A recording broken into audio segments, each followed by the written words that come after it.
Dari ASN kita naikin levelnya ke pejabat ya. Oh iya. Di negara yang katanya kaya sumber daya, yang melimpah justru sumber gaya. Di saat rakyat kerja dari pagi, ketemu pagi, pejabat kerjanya ngetes kursi, empuk mana ya, kursi menteri apa kursi jet pribadi? Baru-baru ini Pak Bahlil Lahadalia, Menteri SDM enak sekali duit melimpah. Pergi bareng keluarga ke Solo. Iya, ke Solo doang tapi naik jet pribadi.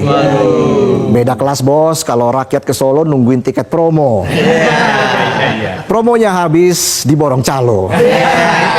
Mentok-mentok naik mobil atau motor yang harus sering cek tekanan ban. Kalau Pak Menteri naiknya jet, sering cek tekanan moral. Yang stres rakyat, yang healing pejabat. Come on, siklus macam apa ini? Pertanyaannya kenapa ke Solo? Apakah Pak Bahlil asli Solo? Mungkin cuma liburan atau sowan ke keluarga istri di Sragen? Atau jangan-jangan laporan ke bos besar? Gaya hidup mewah pejabat nggak berhenti di Pak Bahlil. Ada juga pejabat daerah yang belum selesai dengan dirinya. Bahkan ada yang flexing makan steak berlapis emas. Nggak cuma kenyang, mengkilap tuh lambung. Kalah Mas Antam. Pejabatnya makan steak dilapisi emas. Padahal warganya makan nasi lauk gorengan dibungkus koran bekas. Kenyang enggak, hatinya panas. Mana ada berita korupsi lagi di korannya? Bisa aja saya aja bisa. Sementara itu di semesta rakyat yang kerja di PHK, yang dagang sepi pembeli, yang narik ojol lebih sering pesen kopi dibanding dapat notifikasi. Ekonomi lagi susah, rakyat kerja keras, pejabat mikir keras, mikirin caption liburan pakai jet pribadi, dibalut narasi, kami dekat dengan rakyat. Hello. Dekat dari mana? Rakyat kerja sampai rebahan di jalan, pejabat gayanya ketinggian sampai lupa daratan. Ya, mirip-mirip tulisan di belakang truk, kerja sedikit, yang penting gaya selangit. Rakyat sulit, lanjut pamer outfit. Ats nggak nih outfitnya? Rakyat tuh nggak butuh naik jet. Rakyat cuma butuh harga barang nggak meroket. Rakyat juga nggak butuh daging dilapisi logam mulia. Yang dibutuhin itu jaminan pas tanggal tua nggak ngutang tetangga. Jabatan itu memang nyaman, tapi jangan cuma dipakai buat pencitraan doang. Kalau rakyat rela ngurangin makan demi listrik bisa nyala, masa pejabat nggak bisa ngurangin gaya biar empatinya menyala? Bisa aja saya. Kita lanjut ke berita yang berikutnya. Dari menyorot ASN yang masih pakai jam karet dan gaya hidup pejabat makan emas dan naik pesawat jet, kita ke urusan yang jadi keprihatinan bangsa. Mau bapak-bapak baby boomer sampai Gen Z. Apalagi kalau bukan korupsi. Yang udah kayak stripping sinetron, gak kelar-kelar ini kayaknya korupsi. Di saat negara lain kejar koruptor sampai ke liang kubur, di sini dikasih remisi. Diusulkan ada amnesti dan abolisi. Ditambah ruang tahanan VIP, kasur empuk, ada AC biar adem kayak di Antartika. Belum lagi jaminan keamanan keuangan keluarga. Tolong jangan ganggu anak dan istrinya ya. Banyak tokoh agama mengingatkan bahwa korupsi itu dosa besar. Tapi di negeri ini biasa-biasa aja tuh, ya.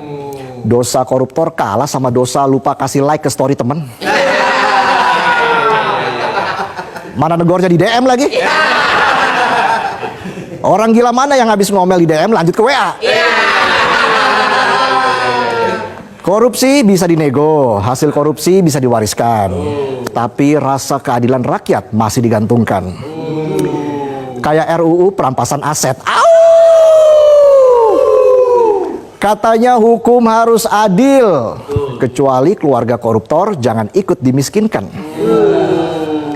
Saat beraksi gasak duit negara nggak mikirin rakyat miskin. Kenapa keluarganya harus dijamin? Apa kabar nasib petani, buruh, pekerja, penonton? Beserta anak-anak dan istri yang dirampas haknya. Mereka nggak minta dimiskinkan, tapi negara udah keburu kasih surprise, paket hidup susah. Yang nyolong satu orang, yang nikmatin satu keluarga, yang rugi se-Indonesia Raya. Ini bukan keluarga cemara ya, tapi keluarga cemana ini. Tapi masih aja pemerintah bilang mereka nggak tahu apa-apa. Head sleep, please deh. Nggak tahu apa-apa, tapi bisa beli apartemen mewah. Nggak tahu apa-apa, tapi kuliah anak di Eropa.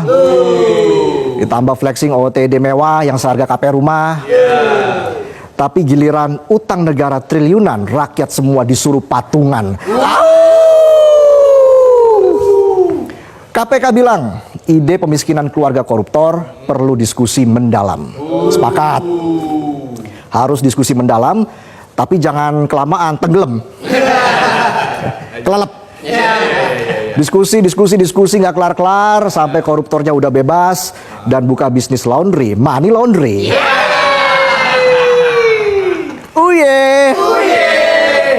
Miriplah sama RUU perampasan aset yang statusnya belum prioritas, tapi di sisi lain ada tuh RUU yang dibahas di hotel langsung gol.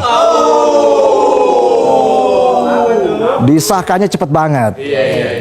Jadi bukannya nyelamatin duit rakyat, tapi nyelamatin jatah kawan biar tetap aman, nyaman, dan berdinas sampai ubanan. Kerugian negara akibat kelakuan kotor koruptor udah triliunan, tetapi hukuman untuk koruptor masih ringan. Kalau begini kapan takutnya koruptor? Di negara lain seperti China, Vietnam, Iran, koruptor dihukum mati. Di sini dikasih remisi, katanya remisi adalah hak asasi.